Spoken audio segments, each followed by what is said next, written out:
तो आज हम पढ़ेंगे जो कि अब तक हमने पढ़ा उनके बारे में कुछ महत्वपूर्ण फैक्ट या प्रश्न जो कि आपके एग्ज़ाम में आने के लायक है।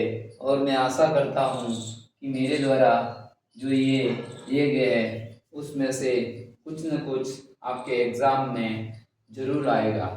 तो आज हम मेवाड़ से संबंधित कुछ महत्वपूर्ण प्रश्न लेके आए हैं, तो इनके बारे में चर्चा करेंगे। तो मेवाड़ में जो गोहिल वंश का संस्थापक कौन था?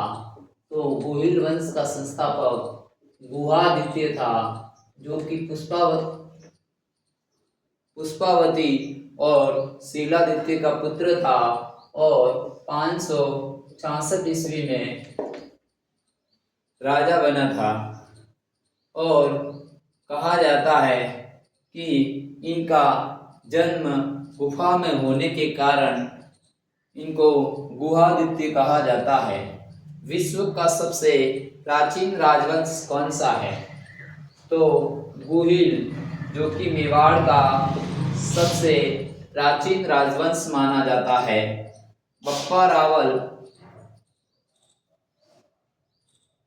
चकवे राजगुरु हिंदुआ सूरज भारत का चार्ल्स मार्टेल की उपाधि धारण किसने की थी और इनका मूल नाम क्या था? तो इनका मूल नाम काल भोज था, जिनके द्वारा बप्पा रावल चकवे राजगुरु और भारत का चार्ल्स मार्टेल, जो कि सीवी वेद ने उपाधि इसको दी थी। सर्वप्रथम चित्तौड़ पर अधिकार किसने किया? तो काल भोज और बप्पा रावल ने 734 ईस्वी में अधिकार कर लिया था। कहा जाता है कि सलीम के आक्रमण के समय वहां के जो मौर्य वंश से राजा था वह युद्ध करने की स्थिति में नहीं था और जनता के द्वारा आग्रह करने पर चित्तौड़ दुर्ग पर विजय प्राप्त करने वाला बप्पा रावल था। भारत का चार्ल्स मार्टेल, तो अभी सीवी वेद ने इसको कहा है। सीवी वेद जो हमारे एक इतिहासकार या लेखक कह सकते हो, उसने भारत का चार्ल्स मार्टेल बप्पा रावल को कहा है। भूताला का युद्ध कब और किसके मध्य हुआ था?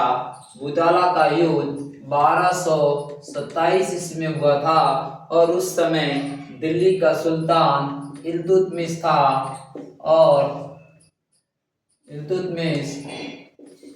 और मेवाड़ का शासक जयद्रथ सिंह, जो कहा जाता है कि दोनों के मध्य वर्तमान उदयपुर के पास भूताला गांव है, वहां पर युद्ध हुआ और मुगलों की सेना को बुरी तरह पराजित किया। कहा जाता है कि मुगलों की सेना जाते हुए नागदा के कुछ क्षेत्रों को नष्ट कर दिया था। राणा शाखा का प्रथम व्यक्ति कौन था? तो जैसा कि मेवाड़ में दो शाखा के रूप में, जो कि शेम सिंह से पहले दो भागों में एक शासक के समय बढ़ गया था, तो प्रथम रावल शाखा अर्थात जो रावल होगा, रावल शाखा से होगा वह राजा बनेगा। और तो प्रथम रावल शाखा शेम सिंह था। प्रथम रावल शाखा का संस्थापक शेम सिंह था और राणा शाखा का प्रथम व्यक्ति राहाब था, जिसे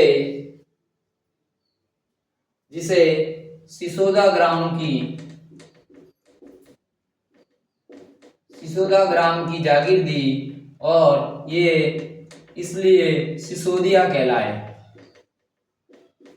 तो रावल शाखा का संस्थापक शेम सिंह और राणा शाखा का संस्थापक राहाब था और उन्हें सिसोदा ग्राम की जागीर दी, इसलिए वह सिसोदिया कहलाए।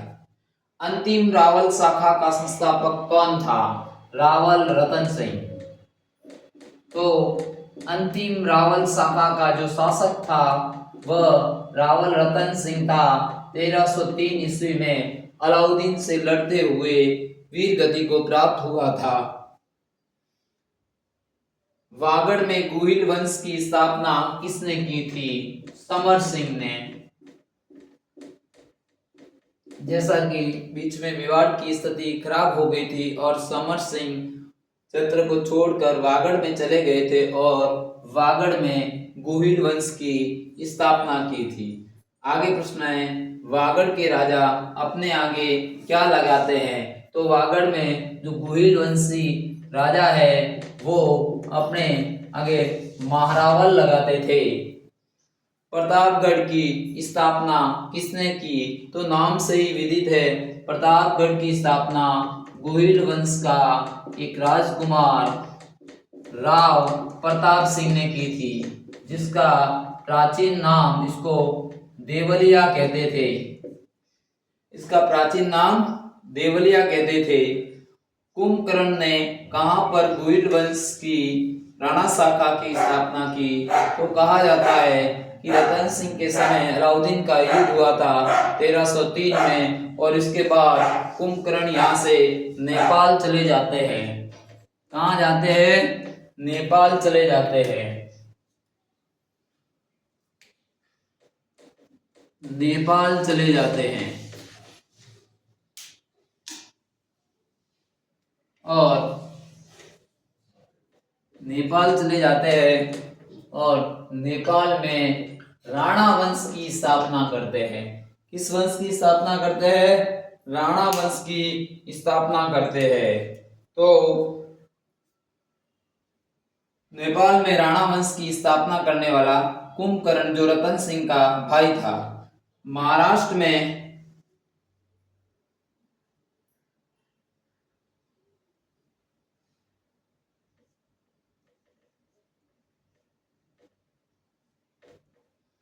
और आगे फिर प्राचीन नाम मेवाड़ का प्राचीन नाम प्रागवाट, मेदपाट, शिवी जनपद, जो कि कहा जाता है कि ये जाति पंजाब से वहाँ ईरानियों और अरबियों के आक्रमण से यहाँ आ गई थी, और इसको मध्यमिका या माध्यमिका भी कहा जाता है, जिसकी राजधानी नगरी थी। इसकी राजधानी नगरी थी। मेवाड़ में प्रथम नौकरशाही राजवंश की स्थापना अल्लर, जिन्हें हम आलू रावल के नाम से भी जानते हैं। तो मेवाड़ में प्रथम नौकरशाही की स्थापना करने वाले आलू रावल या अल्लट ने की थी। प्रथम दौर तो जैसा कि 1303 ईस्वी में जो युद्ध हुआ था, उस युद्ध में रानी पद्मावती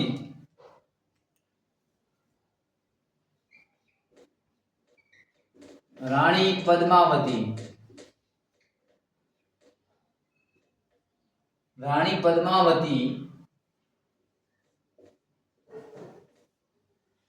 पद्मावती ने जौहर किया, और कहा जाता है कि गोरा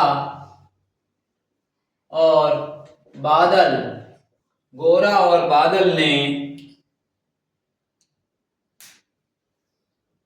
केसरिया किया था, और कहा जाता है कि पद्मावती के साथ 1600 स्त्रियां थी जिन्होंने भी जौहर किया था। मेवाड़ का भीष्म पितामह, तो राव चूड़ा को मेवाड़ का भीष्म पितामह कहते हैं। कहा जाता है कि अपने पिता की, जो कि रणमल की बहन हंसाबाई के लिए शादी के लिए उन्होंने शर्त ली थी, और उनकी शर्त का पालन करने के लिए मेवाड़ का जो राजगद्दी त्यागने की प्रतिज्ञा ली और साथ ही जिंदगी भर मेवाड़ की रक्षा करने का भी उन्होंने वचन दिया था। गोरा बादल कौन थे? तो गोरा बादल जो पद्मावती थी, रानी पद्मावती, गोरा उसका भाई तथा और बादल उनका भतीजा था। बूंदी के नकली किले में किस हाड़ा शासक ने संघर्ष किया? कहा जाता है कि कहानी लंबी है। इस कहानी में राणा मोकल जो कि बूंदी की हाड़ी रानी से शादी करते हैं और एक दिन किसी बात पर बहस हो गई, तो उस बहस में कहा कि उन्होंने कहा हमारा चित्तौड़ दुर्ग अच्छा है, तो रानी ने कहा हमारा बूंदी का जो तारागढ़ किला है सबसे श्रेष्ठ है। और इतने में कहने के बाद दोनों में विवाद की स्थिति हो गई और राणा लाखा युद्ध करने जाते हैं और कहा जाता है कि सैनिकों द्वारा एक नकली दुर्ग बनाया जाता है। तो कहा जाता है कि इस नकली दुर्ग की जानकारी अपने हाड़ी रानी के भाई को पता चलता है, जिसका नाम है कुंभाहाड़ा। कुंभाहाड़ा को इसकी जानकारी होती है और वह उस नकली दुर्ग में चला जाता है और कहा जाता है कि उस दुर्ग को जीतने के लिए कुंभाहाड़ा से बूंदी के सैनिकों को संघर्ष करना पड़ा था। तो कहा जाता है कि हाड़ाओं में वीरता और अपने किले के लिए तो कहा जाता है कि नकली दुर्ग जीतने न देने के लिए संघर्ष किया, तो न जाने असली दुर्ग तो जीतने के लिए वह उसके लिए मर मिटने को तैयार रहते थे। और जैसा कि 1303 में प्रथम शाखा के अंतर्गत जौहर और केसरिया दोनों होते हैं तो शाखा कहलाता है। तो प्रथम शाखा के बाद कहा जाता है कि वहां पर जो अलाउद्दीन खिलजी का जो पुत्र होता है हिज्र खां और अलाउद्दीन द्वारा उस चित्तौड़ का नाम क्या दे दिया जाता है? तो उसका नाम खिजराबाद दे दिया जाता है और कहा जाता है कि उनके द्वारा कुछ निर्माण कार्य कराया जाता है।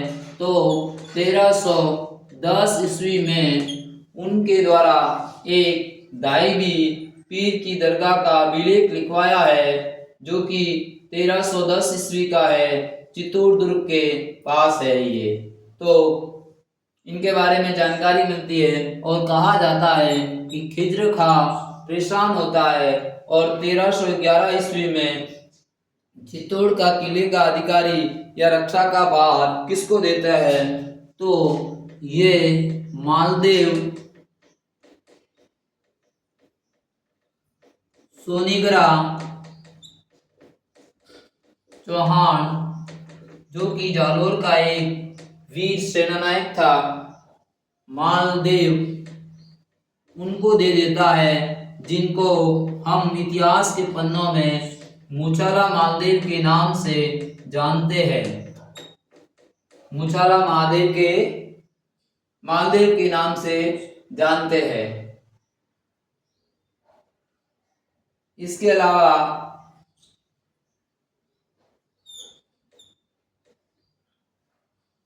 हमने देखा कि ये इसके पश्चात और प्रश्न है कि जावर माइंस की जानकारी किस अभिलेख में मिलती है? तो ये हमें सामोली के अभिलेख में मिलती है। उसमें खनन के बारे में जानकारी दी है, लेकिन सामोली अभिलेख और कहा जाता है कि राणा लाखा के समय खनन का कार्य पूरा हुआ और राणा लाखा ने बहुत सारे निर्माण कार्य जो पुनः करवाए थे। इसके अलावा हम मेवाड़ का एक महान साहित्यकार स्थापत्य कला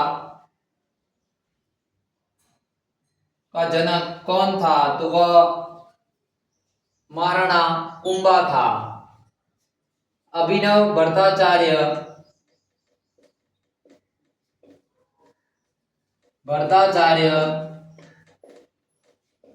हिंदू सुल्तान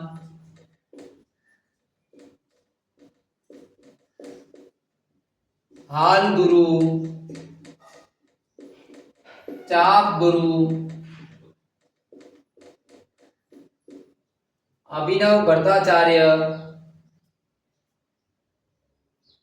नव्य भारत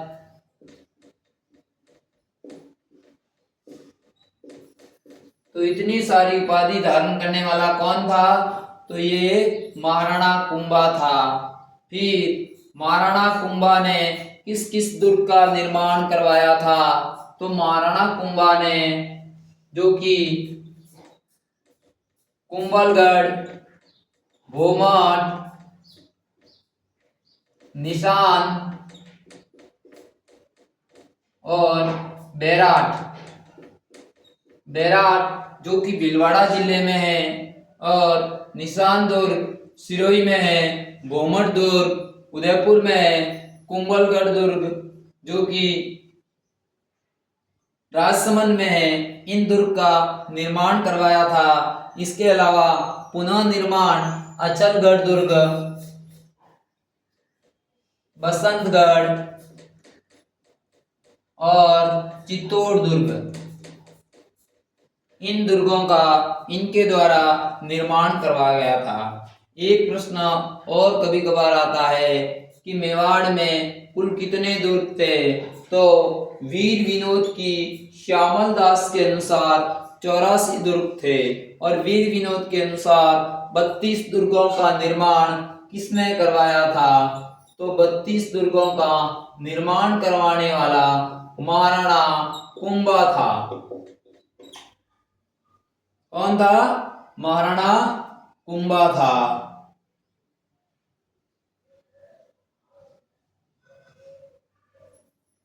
और अब हम थोड़ी सी जानकारी के रूप में हमारे सामने एक बड़ा प्रतापी राजा महाराणा सांगा, जो कि इन्हें कर्नल जेम्स टॉड ने सैनिकों का भग्नावशेष, प्रश्न आता है सैनिकों का भग्नावशेष कौन है? तो सैनिकों का भग्नावशेष के रूप में राणा सांगा को हम जानते हैं। हिंदू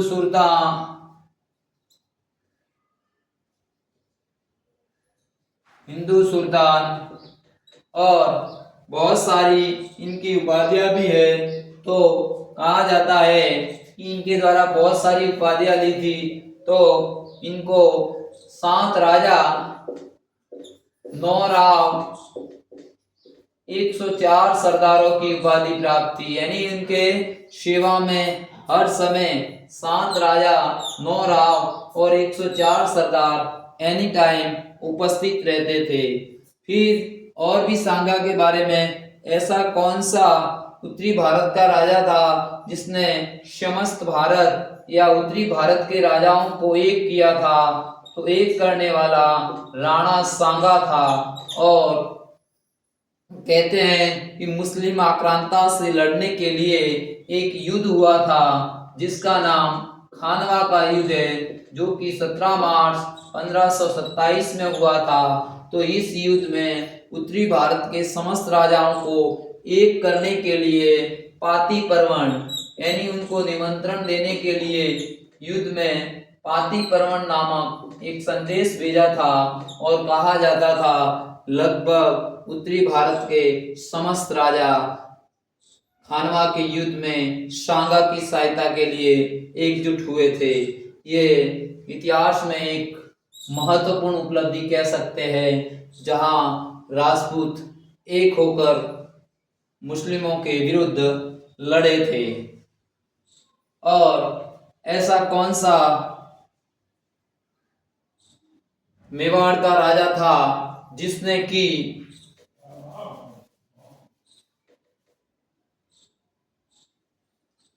कि इब्राहिम लोदी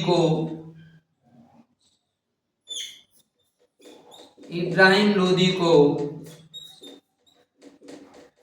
एक बार नहीं 2 बार हराया। तो बाड़ी का युद्ध जो कि धौलपुर में हुआ था 1517 और 1518 ईस्वी में, जो कि खातौली का युद्ध